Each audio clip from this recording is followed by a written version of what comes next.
What up, y'all?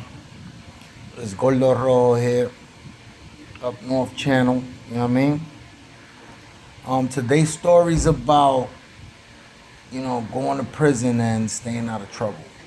You know what I mean? It's kind of hard staying out of trouble when you got a lot of inmates that, you know, are there to test and all this other shit because they're insecure about themselves and, they hate on the next man. Anyway, this story I'm about to tell you, um, it's about two blood kids. Not kids, they were older motherfuckers and shit. OGs. Um, it was a 4 star and a 5 star. Now,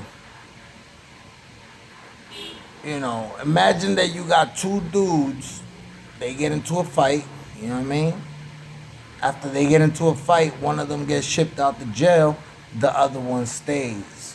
You know what I mean? Now, you still got people from your set that stay behind with this dude that you had to fight with. You know what I mean? So now here comes the two dudes that I'm talking about. One of them is my neighbor. I used to fuck with him and all that. He was an all right cat. You know what I mean? He was the porter on the block. This happened in Comstock, like 2006. And son that left the jail, that got into the fight and all that, son that left the spot, sent the kite back like, yo, why is this nigga that I beef with still in the spot? Y'all niggas gotta get him up out of there. You know what I mean? Now what this nigga does, my neighbor, now mind you, he got like fucking 2 months to go home. You know what I mean? The majority of the time, motherfuckers that short is the ones causing the most bullshit. You know what I mean? Now son was a 4 star. And the dude that he was putting pressure on to do the mission was an old timer that already been down like 20 years. And he had fallen back from the Bloods, and I guess, son owed the mission, or I don't know what the fuck was the issue. So we was on B block in the front half. No, we was in the back half. So now son that had the fight, that stayed in the jail, that didn't get shipped off, was in the front half. So the only way son could do it was either in the weekend, that's when you come out both halves, or in the mess hall. So my neighbor, this nigga's like fucking 6'8", tall ass motherfucker. My neighbor gives son the knife. This nigga got 20 years in, still got like 15 to go. And you about to go home in the next 2 months, and you putting pressure on son so that he could do the mission.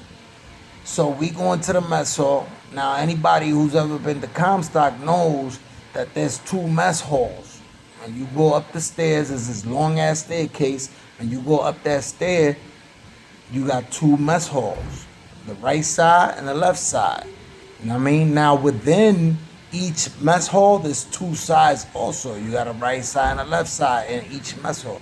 So we went into the right mess hall on the left side. You feel what I'm saying? So son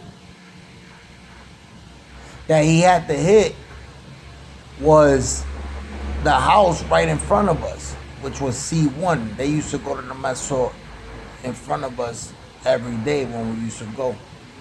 So as we come in and sit down, son that had to hit the other dude was sitting at the beginning of the line, and son that in the house in front of us was at the back of the line. So they basically ended up within, this dude was in this table, and the dude that he had to hit was like in the table next to him.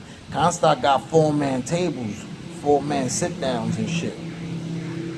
Now, it's crazy because when the CO called so that they could leave,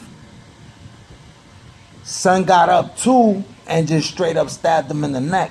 Now, son acted like he was a gangster all the time, like one of those dudes that just, got something to prove, got a chip on his shoulder, and he always got some bullshit, always talking shit. But when he got stabbed, he ran like a bitch. Now, his boy that was sitting next to him, he's the one that squared up with dude that had the shank. And he squared up and all that, but son was a beast. He stabbed him too. Ming, mung, moon. So as that shit, once he hit him and son started running also, he starts scanning the mess hall and he looks directly at where I'm at. You know what I'm saying? When he looks at me, my boy that was sitting at the table with me, now in my table is me, son that put the pressure on him to do the mission. Now mind you, nobody know what the fuck is going on. This is shit that I find out afterwards. You know what I mean? Son was a brim, a 4-star in the brims. So he gets up and I get up because my man's is like, yo, that nigga's coming towards us. He started running towards us. Like, you know what I'm saying? So as he's running, I take out my joint. I had a number 12. And my man's like, yo, get ready. That nigga's coming right towards us. So as he's getting closer, police is getting in his way. He's trying to stab police and all that. So police is dodging out the way like on some real football shit.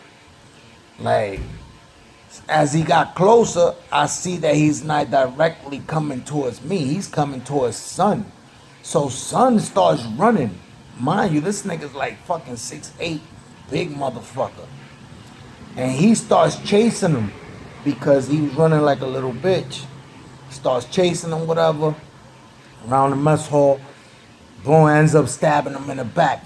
But he ain't stabbing him on, like he stabbed him in the back of the leg, like under his butt cheek type shit. Mang, hit him. All I heard was like, ah. As that shit happened, since COs didn't have control of the situation, they dropped the fucking, the tear gas. You know, in the top of the ceiling, they got the fucking shit to drop the tear gas, little bombs and shit. So they dropped all the little bombs, bloop, bloop, bloop. Seen them shits dropping, and everybody started running towards the gate to get the fuck up out of there before the gates closed, because you could see the gates as they closing. And the COs is getting in the way. We ransacked them niggas like, man, get the fuck out the way. Y'all niggas is bugging if y'all think y'all gonna stay in the way while we trying to get the fuck away from this fucking tear gas. You feel me?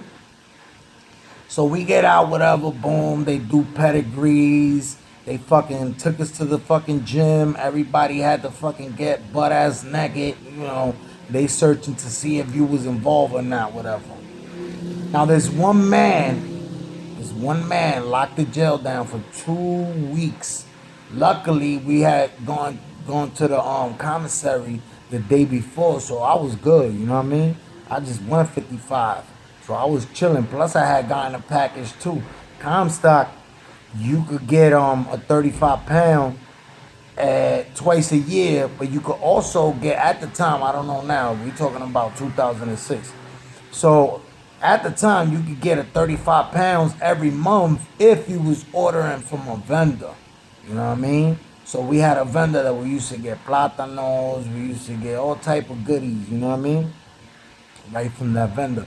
35 pounds, and you get 35 pounds twice a year through the visit. Your family could bring it to you, you know what I mean? So now, when I get to the cell, I tell my man that was in the set with son that got stabbed in the back of the leg, I'm like, yo, Dun Dun, like, yo, what's up with son? Like, he was running, like, what's good? So he's like, oh, but ask him, he's right there in the cell. So I'm like, yo, boom, boom, boom, what's good, my nigga? Why you ran? He like, yo, son, yo, word of mother, son. I think son was trying to kill me, bro. Like that nigga was trying to murk me. So now you know, son ain't say nothing about how everything went down, but then, you know, you a convict, you start investigating shit, especially if you always involved and knowing shit, how shit's gonna happen. You know what I mean? So that's how I ended up, finding out how everything went down. Son put the pressure on him so that he could go do that mission. But son was always he was the type of dude that if you wasn't one of those people that was a real observative person, always on point around, with your surroundings, you don't even know son was there. His name was Smiley. They gave him 10 years in the box for that shit too. And he ended up stabbing 3 people, almost stabbing police and all that. But the moral of the story is, if you're short, you know what I mean, and you fucking know that you're about to go home, don't put yourself in a situation where you might end up getting stabbed and fatally stabbed, because you know I got other stories where you know dudes went through the similar shit and they about to go home and they end up getting killed. You know what I mean? So, which I will say those stories later on in the channel. If you want to hear them, just, you know what I mean? Just drop a comment, drop a like in the video if you like the story. You know what I mean? But, you know, if you in a gang and you don't want to get into trouble and you about to go home, stay away from politics, man. Because all politics do is get you into beef. So what I'm saying is, try to fucking stay to yourself when you about to get released, because in those times are the times that more shit is liable to happen to you, and you don't want shit to happen to you. You know what I mean? Like, for example, me myself, I had 8 years and 6 months incarcerated, and I was about to go home. And guess what happened? I ended up getting into drama, and I ended up doing another 3 years for that. Like, so with experience, I'm speaking because sometimes there's certain shit that you could avoid by calming yourself before you speak. Because a lot of times, us, so-called criminals, which what society stamps us with, because a lot of people who's done a lot of time will, you know, get out of prison and go back within the first 6 to a year. They'll be back in prison doing time, man. Thank God I've been out since 2012. We're in 2019. So it's been 7 years since I've been home. And I have not been back to prison.